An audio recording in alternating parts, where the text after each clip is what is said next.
요즘 들어 하루하루가 참 빠르게 지나간다 느끼진 않으셨나요? 아침에 눈 떴다 싶으면 벌써 저녁이고 1년이 어떻게 흘렀는지도 모르게 또 생일, 또 연말이 찾아옵니다. 옛날엔 하루가 참 길었는데 문득 그런 생각 드신 적 있으시죠? 왜 나이가 들수록 시간이 더 빠르게 흐르게 되는 걸까요? 그 이유를 오늘 찬찬히 풀어드리겠습니다. 시간은 시계가 아니라 기억으로 흐르기 때문입니다. 우리는 시간을 숫자로 된 시계로 인식한다고 생각하지만 사실은 그렇지 않습니다. 우리 뇌는 시간을 기억의 양으로 판단합니다. 즉, 어떤 하루가 풍부하고 인상 깊으면 그 하루는 길었다고 느끼고 그냥 흘려보낸 날은 벌써 지나갔네 하고 느끼는 거죠. 그래서 어릴 땐 하루가 길었어요. 아침에 눈을 뜨면 모든 게 새로웠거든요. 처음 보는 교실, 처음 배우는 내용, 처음 겪는 감정들로 가득 차 있었죠. 낯선 자극이 많을수록 우리 뇌는 더 열심히 기록합니다. 그래서 하나의 하루가 길고 진하게 기억에 남는 거예요. 반면 성인이 되어 매일 비슷한 삶을 반복하게 되면 뇌는 더 이상 기록할 게 많지 않습니다. 이건 어제랑 똑같으니까 굳이 저장 안 해도 돼. 이렇게 판단하죠. 그래서 하루하루는 열심히 살았지만 막상 돌아보면 기억에 없는 하루들이 됩니다. 그리고 시간이 빨리 흘렀다고 느끼는 겁니다. 반복은 효율을 만들지만 기억을 지웁니다.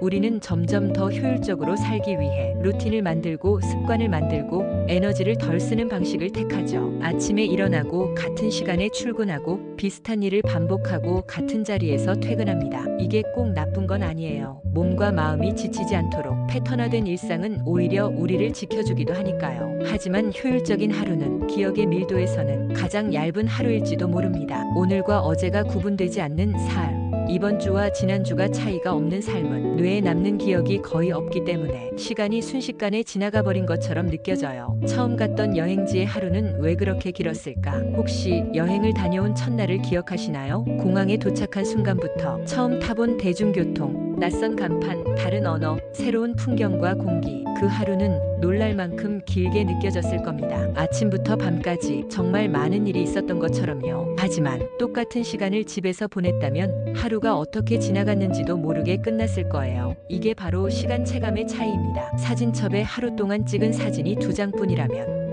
그날은 휙 지나간 것처럼 느껴질 거예요. 근데 사진이 200장이면 꽉 찬 하루 같겠죠. 또 하나 나이와 관련된 심리학적 개념이 있습니다. 바로 시간의 비율 이론이죠. 비율의 심리학, 나이와 시간의 관계. 5살 아이에게 1년은 자신이 살아온 전체 시간의 20%입니다. 하지만 50살 성인에게 1년은 고작 2%일 뿐이에요. 이 비율로 보면 우리는 해가 갈수록 점점 더 짧은 시간 속에 살고 있는 셈입니다. 그래서 나이가 들수록 시간이 더 빠르게 느껴지는 거예요. 그 시절 여름방학이 그렇게도 길고 풍부했던 이유는 우리가 아직 삶의 초기, 느리고 선명한 시간 속에 있었기 때문이죠. 현대인의 시간 감각은 더욱 흐려지고 있다. 현대 사회는 이 시간 체감 현상을 더 가속화시키고 있어요. 짧은 영상, 짧은 글, 빠른 뉴스, 하루에도 수십 개의 자극이 눈앞을 스쳐갑니다. 하지만 그 자극들은 너무 빠르게 지나가 뇌에 제대로 기록되지도 못해요. 그래서 많은 걸 본 것 같은데 기억나는 건 없다는 이상한 현상이 생깁니다. 그리고 우리 뇌는 그 하루를 아무 일 없던 날로 분류하죠. 그렇다면 시간의 속도를 늦추는 방법은 없을까요? 우리는 시계를 거꾸로 돌릴 순 없지만 시간을 길게 느끼게 만들 수는 있습니다. 첫 번째, 익숙함을 깨는 작은 모험. 가보지 않은 길로 걸어보세요. 평소에 안 가던 카페,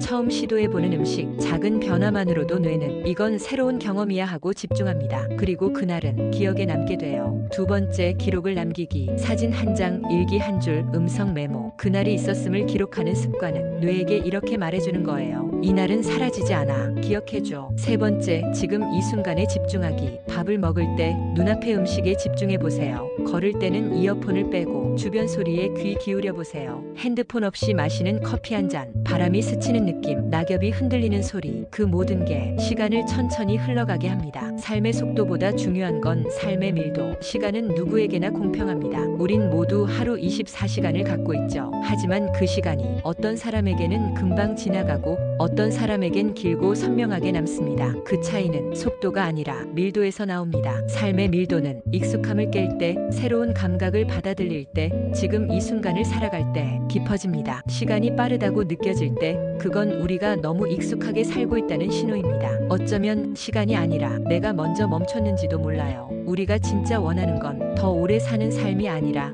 더 깊이 남는 삶입니다. 그 하루가 짧더라도 선명했다면 그건 길고 풍요로운 하루입니다. 오늘 하루 작은 변화를 하나 만들어 보세요. 익숙한 것 속에 조금의 낯설음을 담아 보세요. 그리고 지금 이 순간 나와 함께 있다는 것에 잠시 귀 기울여 보세요. 오늘 이야기 어떠셨나요? 혹시 당신의 시간도 조금 천천히 흘러갔기를 바라봅니다. 마음에 닿았다면 좋아요와 구독 잊지 마시고요. 여러분은 시간을 느리게 하기 위해 어떤 걸 하고 계신가요? 댓글로 함께 나눠주시면 저도 많이 배울 수 있을 것 같아요. 우리는 다시 천천히 사색하는 이야기로 찾아올게요. 고맙습니다.